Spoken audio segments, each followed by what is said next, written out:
Captain Rourke stood in the middle of a dark alien bazaar.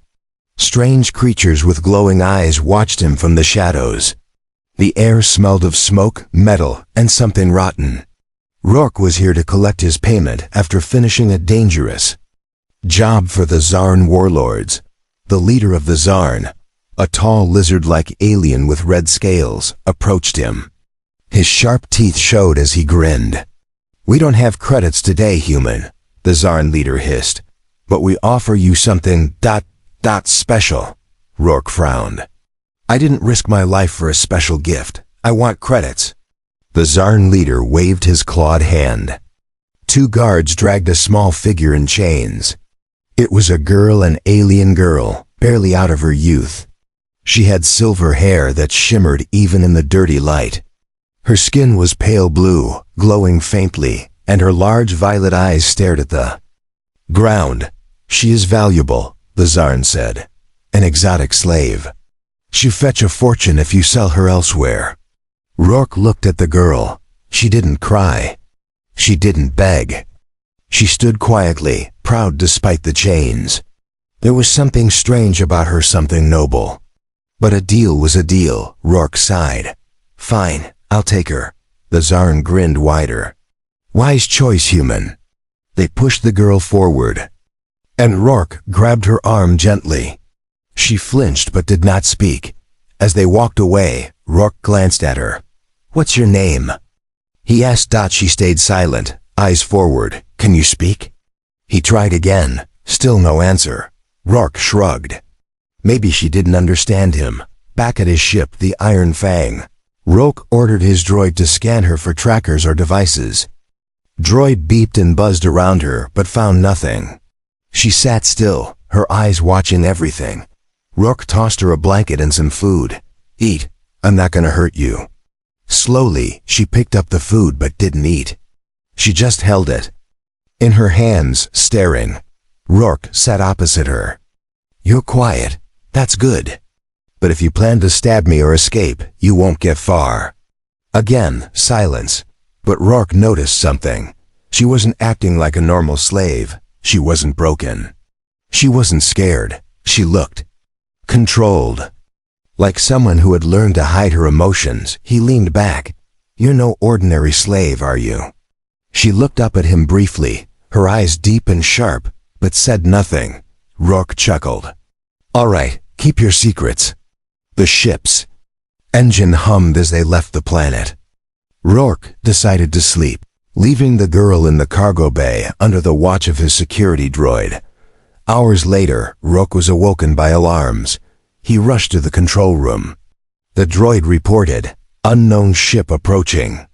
They are broadcasting. Message, surrender the girl, or be destroyed." Rourke's eyes widened. "What the hell? Who are they?" The droid played the transmission. A deep alien voice repeated, "Give us the girl. She does not belong to you." Rourke grabbed his rifle. "What did I get myself into?" He stormed to the cargo bay. The girl was sitting quietly, but when she saw him armed, she stood up. "Who are they?" Rourke demanded. "Why do they want you?" She remained silent. Rourke growled, "You better start talking, girl, or we both die." For a moment, she stared at him. Then softly, she spoke her first words, her voice clear and calm. "I am not a slave." Rourke froze. "What?" "I am royalty," she whispered. "The last of my bloodline. Those who chase us want me dead." Rourke blinked in shock. "Royalty? What empire?" She shook her head. "If I tell you, you'll sell me like the others." Rourke sighed and lowered his rifle. "If I wanted to sell you, I already would have." She looked at him, testing his sincerity. "My name is Selene. I was the princess of Alindra. My family was overthrown. I was captured, sold, hidden." Rourke scratched his head. "I thought I was getting a slave. Instead, I got a damn princess." The ship shook as the enemy ship fired. A warning shot. Rourke made a decision fast. "Strap in, princess," he said. "Because if they want you, we're gonna make them fight for it." Seleni's eyes widened, surprised by his courage. Rourke grinned. I don't know how I keep getting into these messes, but I'm not selling anyone. As the ship prepared for battle, Rourke didn't realize that accepting this slave was just the beginning of a story that would change his life forever. Asterisk. Captain Rourke sat in his ship's cockpit, watching the stars stretch across the black sky. His mind wasn't on navigation. It was on her, the girl named Selene. She hadn't spoken since the short truth she revealed, that she was no slave, but a hidden princess. She now sat quietly in the corner of the ship's medbay.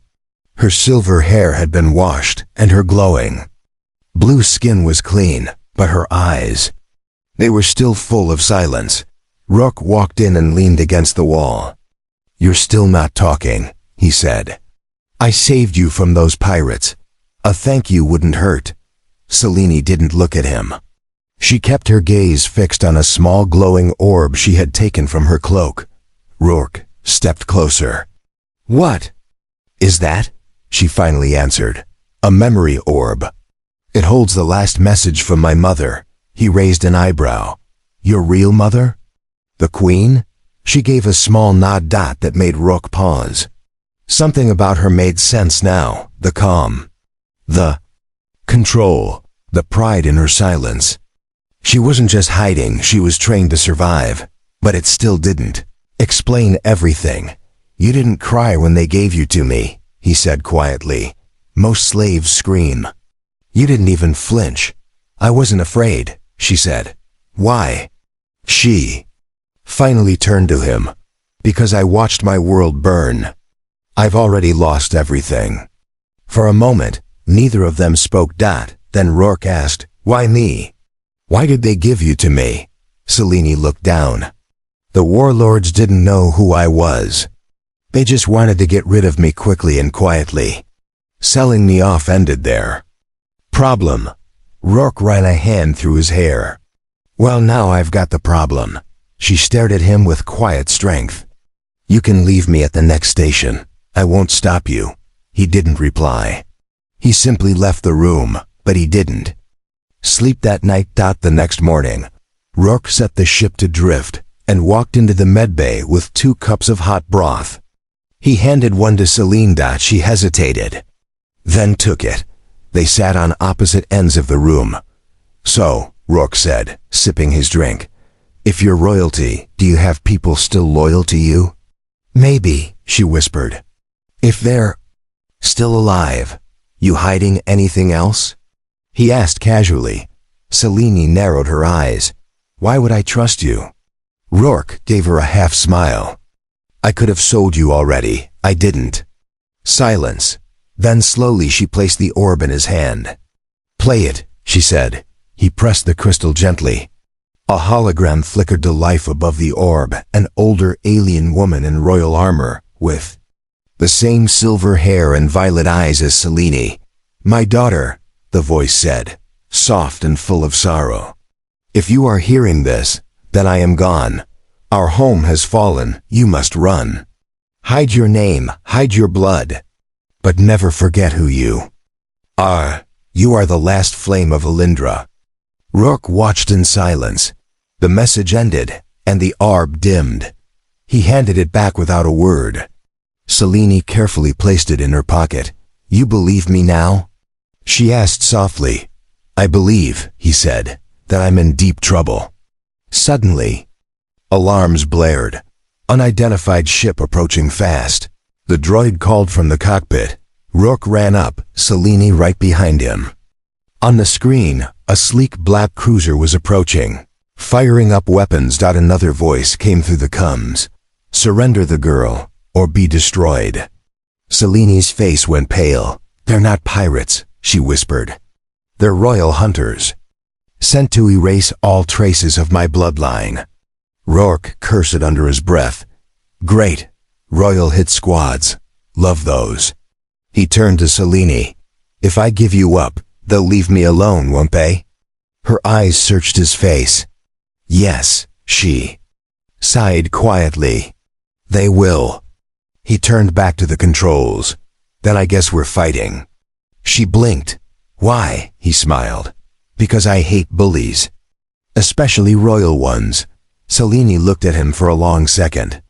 And nodded as he strapped in. Rourke said, "You better be worth all this trouble, princess." And for the first time, she gave a tiny smile. "I am." As laser blasts hit their shields and warning lights flashed red, Captain Rourke knew something had changed. This wasn't just a runaway. Girl. She was someone powerful. Someone dangerous. And someone worth saving. The stars outside the Iron Fang were no longer calm. Red flashes of plasma lit the black void like lightning. Rourke's hands flew across the controls, dodging energy blasts from the enemy cruiser. Shields were holding for now. Behind him. Selene held tight to the wall. She didn't scream or panic. She stood tall, focused. This wasn't her first time under fire. "These guys don't give up," Rourke growled. "Who the hell trained them?" "They are part of the Black Veil." Selene replied calmly. "Assassins bred to erase bloodlines and rewrite history. They destroyed my family." "Well, they're not gonna destroy mine," Rourke muttered, "even if mine's just me in a half-working ship." A sudden jolt rocked the ship. Lights flickered. The shields dropped to 30%. Rourke grinned. Time to show them what humans do when cornered. He pulled a sharp turn, flying toward a nearby asteroid field. Laser fire chased them as they weaved through floating rocks. The assassins followed. Selene looked at the radar. "They're faster than us." "Not smarter than us," Rourke said with a smirk. He activated the gravity cannon, an old dangerous weapon. The ship shook violently, and 3 massive rocks exploded behind them, blocking the assassins. The enemy ship hit one of the asteroids and spun out of control. "Ha!" Rourke cheered. "Now we're even." But the cheer didn't last long. The radar pinged again. A second smaller ship had just uncloaked. This one was boarding them directly. They sent assassins on board. Selene warned. Rourke grabbed his plasma rifle. "Then let's welcome our guests." Inside the narrow hallway of the Iron Fang, red lights blinked and smoke hissed from the vents. The air felt heavy. Rourke stood near the door with Selene behind him. He looked at her. "Can you fight?" She shook her head. "I wasn't trained as a soldier." "Well," he said, "stay close and don't die." With a loud bang, the door burst open and in came 2 tall alien figures in black armor. Their helmets had no face, just smooth, glowing red visors. They moved like shadows, silent, fast, deadly. Rourke fired first. One assassin dodged the blast and lunged at him with a glowing blade. Rourke blocked with the side of his rifle, spinning and blasting again. Selene watched in terror. But something inside her stirred. A memory, her brother teaching her how to disarm a guard. A move her mother once showed her. One assassin ignored Rourke and ran straight for her. She didn't run. Instead, she stepped forward, grabbed a metal rod from the wall, and ducked low. The assassin struck, but she twisted, knocking him off balance. And jabbing the rod into his side, the assassin stumbled. Rourke turned and blasted him through the chest. Both attackers were down. Selene stood still, breathing hard. Rourke stared. "You said you weren't trained." "I lied," she replied. He chuckled. "Good, lying kept you alive." But they weren't safe yet. Rourke checked the ship's systems. The second enemy ship had docked to the hull. There were more assassins waiting to break in. "We can't take them all," Rourke said. "I need a plan." Selene stepped forward. "I have one." He turned. "Let's hear it." "There's a communication beacon on the old moon base nearby," she explained. "It's from the Alindran Royal Network. If we reach it, I can send a signal to any surviving loyalists." "Moon base is abandoned," Rourke said. "Not to me," Selene said. "There might be someone left, or at least old defense systems." He thought for a moment. "It's a long shot." "It's the only one," she replied. Rourke powered up the thrusters. Then let's roll the dice. He turned toward her. And Princess, next time you lie, at least let me know if you're secretly a ninja too. She smiled slightly. No, just a survivor. The Iron Fang roared into hyperspace, leaving the broken assassin ship behind. But danger was far from over. As the stars turned into streaks of light, Celine sat alone in the cargo bay, holding the memory orb once more. I'm still here, Mother, she whispered. And I've found someone who fights for me. Not because I'm royal, but because I matter. She closed her eyes. And for the first time since her world burned, she felt a flicker of hope. The Iron Fang broke through the quiet darkness of space, heading toward an abandoned moon, cold and lifeless. Its cracked surface was littered with old metal ruins and broken towers, a dead place forgotten by time. Captain Rourke stared at the dusty moon through the cockpit window. This is your secret royal beacon? Celine stood beside him, her silver hair tied back. She looked different now, stronger, more awake. Yes, the Alindran royal family had hidden relay stations across the stars. This one is old, but if it still works, I can send a signal. Rourke shook his head. You royals always have hidden toys. Celine glanced at him. We had to. Power attracts enemies. The ship landed roughly on a flat metal pad, half buried in dust. As the engines powered down, Rourke grabbed his rifle. Stay close. Something about dead places always feels alive. They stepped out into the cold air. The sky above was black, no stars, just a giant gas planet looming like a silent god. Celine led the way, her footsteps careful. She stopped in front of a tall tower, its doors rusted shut. Rourke raised an eyebrow. You sure about this? Without answering, Celine pressed her hand against a hidden panel. The metal glowed faintly. A deep hum answered her touch. Slowly, the massive doors groaned open. Rourke muttered, Why do I feel like I'm about to walk into a grave? Inside, the air was thin but breathable. Faint lights flickered along the walls. The place smelled of old metal and forgotten things. They moved through silent halls, until they reached a chamber with a large circular console. Symbols in an alien language glowed faintly. Celine approached the console, touching buttons with confidence. Rourke watched her, arms crossed. You really are royalty, huh? Moving like you own the place. She smiled slightly. Because I do. He chuckled. There. The console powered up, lights growing brighter. A hologram flickered to life, a symbol of a crown with wings. System online, a mechanical voice said. Identify. Celine stood tall. Princess Celine of Alindra. Bloodline verification, initiate. A beam of light scanned her. The voice returned, verified. Welcome, Your Highness. Rourke stared, amazed. Well, damn, you weren't lying.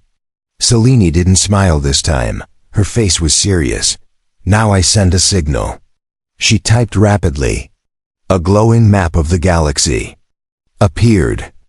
She marked a point, transmitting a coded message into deep space. Rourke waited. So, someone gonna answer? Celine whispered. I don't know. They stood in silence for a few moments. Then Rourke asked, What was your world like before it burned? She looked at him, eyes heavy with memory. Beautiful, tall crystal towers, rivers that glowed at night. My people were proud, but we were too trusting. What happened? She sighed. We were betrayed by those closest to us. My uncle wanted the throne. He sold our secrets to invaders. They came in one night, killed my family, burned our cities. Rourke frowned. And you escaped? My mother made sure I did, she whispered. She died so I could live. The chamber was quiet. Rourke spoke softly. That's a heavy crown to wear, Princess. She smiled faintly. It is, but I carry it. Suddenly, alarms blared. Red lights flashed. Rourke spun around. What now? The console screamed. Unknown ship entering moon orbit. Multiple life forms. They are armed, Rourke cursed. They tracked us. Seleni's eyes darkened. The black veil never gives up. Rourke grabbed his rifle. We hold here. This place might have defenses, right? Selene nodded. She ran to another panel, activating old defense protocols. But the system blinked red. Defense cannons offline. Power insufficient. We're sitting ducks, Rourke muttered. Selene looked up at him. There is one more option. What? She pointed deeper into the base. There's an escape tunnel. It leads to underground caves. But we must go now, Rourke nodded. Lead the way. Before leaving, Selene pressed one last command. On the console, signal sent, she whispered. If anyone still loyal remains, they'll know I'm alive. Rourke watched her. Let's hope that message doesn't cost us our lives. They ran down cold, dark corridors, echoes of their steps following. Behind them, the sound of metal boots and alien voices grew louder. The assassins were close. Rourke kept his rifle ready. Every corner a possible death trap, but Selene moved with purpose. She remembered these halls from childhood. The stories her mother told. The map she memorized. They reached a hidden door. She pressed a sequence on the panel. It opened to a narrow tunnel dropping into darkness. Rourke looked down. Deep hole. No ladder, Selene smiled faintly. Trust me. She pressed another button, and a soft gravity lift activated. She stepped in and floated down slowly. Rourke grinned. Fancy tech. He followed, gun in hand, disappearing into the shadows below. Above them, the assassins arrived, too late, but not far behind. The hunt wasn't over, and far away, across the stars, an old beacon had awakened. And someone was listening. The gravity lift carried Rourke and Selene deep beneath the dead moon's surface. The air grew colder, but the walls glowed with faint blue lights, showing an ancient path few had walked. They landed in a vast underground cave, its ceiling high. And lost in shadows, strange glowing crystals lit the tunnels. Selene moved forward with confidence. How do you know this place? Rourke asked, scanning their surroundings. My mother told me stories, Selene answered. She said if I ever returned here, the old ways would guide me. Rourke chuckled. Your family really planned for everything. Suddenly Selene stopped. She placed her hand on a wall, and part of it shimmered, revealing a hidden door. She pressed a sequence of symbols, and the door slid open, revealing a small but advanced spacecraft hidden for decades. Rourke's eyes widened. That's a royal shuttle. It's our escape, Selene said. They hurried inside. The controls were dusty, but Selene sat at the pilot seat and powered it up. Lights flickered. The engines hummed to life. Rourke sat beside her. Where are we heading? Selene looked at him, her eyes determined. We're going home, to Alindra. Rourke frowned. Isn't your world gone? Maybe, she said. But if there's any hope, I have to see it for myself. Before Rourke could argue, the ship lifted off. They shot through a hidden launch tunnel and blasted into space. As stars passed by, Selene set the course for the Alindra system, once the heart of her people's empire. Rourke leaned back.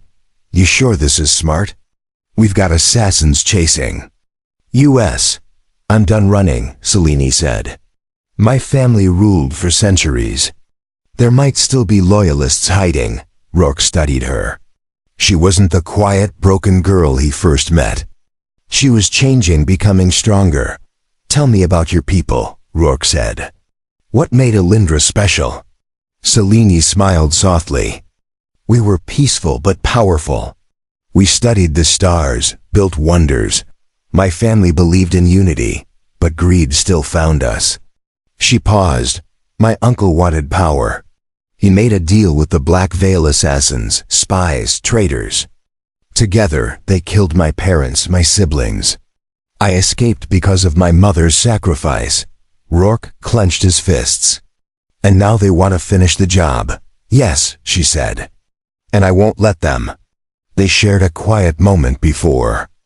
The ship's alarms beeped. Proximity alert, Rook said. Celine checked the readings. Another ship. Small, fast, not hostile. Suddenly, a message crackled through the comms. A voice, rough but familiar, spoke. Princess Selene. If you hear this, you are not alone. This is Commander Varek, your mother's old guard. We received your signal. Selene's eyes filled with shock. Varek, he's alive? Rook smiled. Looks like your message worked. The small ship approached. A hologram of Varek appeared, a scarred older alien in royal guard armor. Princess, we have waited for your return, Varek said. There is still a resistance, and Alindra still stands, though in ruins. Selene's voice shook. Can we reclaim it? Varek nodded. We've waited for a leader. If you will rise, we will follow. Rook crossed his arms. I like this guy. Selene stood straighter. Then take us home, Commander.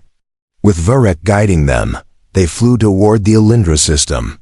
As the planet appeared, Rook stared in silence at it. It was beautiful, but broken. Once shining cities now stood in ruins. Towers cracked, streets dead, but some lights still flickered. Selene's eyes filled with tears. Home, Varek's voice came through. The black veil controls most of the surface. But the people in the shadows await a true heir.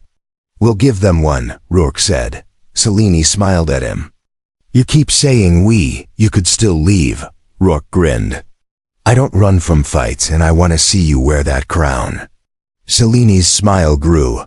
Then let's start with the capital. They descended, heading for the heart of the dead empire, but from above, hidden in orbit, a larger ship watched silently. The black veil had seen them arrive. A shadowy figure aboard whispered, "The princess lives, and she will die." The journey wasn't just about reclaiming a throne anymore. It was about survival, about legacy. And for Rourke, it was personal now. He wasn't protecting a slave. He was guarding the future of a world. Asterisk, the royal shuttle descended slowly over the ruins of Alindra's capital. The once golden city was now cold stone and metal skeletons, but some light still burned beneath the rubble, signs of life, of survivors. Commander Varek guided them to an old underground bunker hidden beneath the city's foundations. When the ship's ramp opened, Rourke stepped out first, rifle in hand. Scanning the shadows, Selene followed, her violet eyes filled with both hope and fear.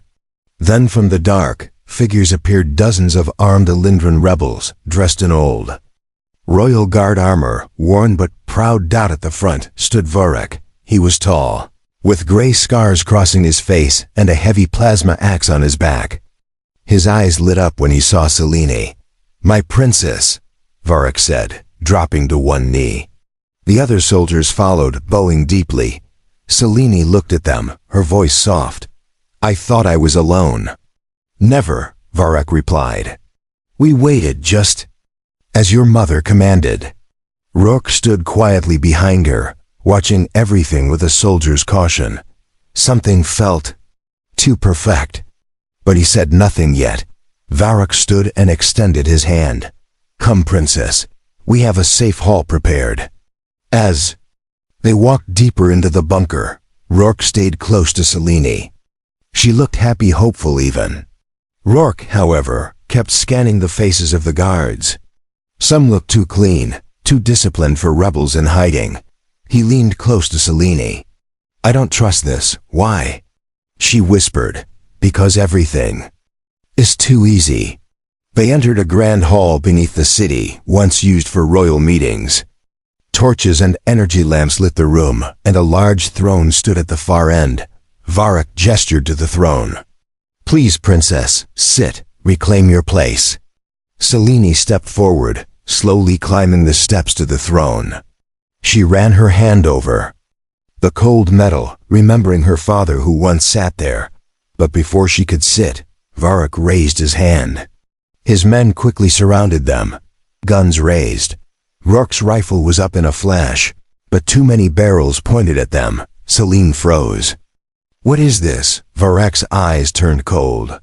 "Forgive me, princess, but the black veil pays better than loyalty." Celine's eyes widened. "You betrayed us?" "I survived by serving them," Varek said. "They offered power, safety. And your head will seal my place beside them," Rourke growled. "I knew something stunk," Varek sneered. "Drop your weapon, human, or you both die now." Rourke's grip tightened, but Celine placed her hand on his arm. "Rourke, please."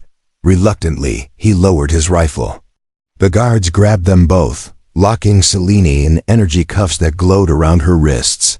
She winced but stood proud. Varek smiled cruelly. "I never thought I'd see the last royal beg." "I'm not begging," Celine said coldly. "I'm remembering your face, because one day I'll watch it fall." Varek laughed. "Bold, but you'll be dead soon." They were dragged to a dark cell deep underground. The air was damp, the walls made of cracked stone.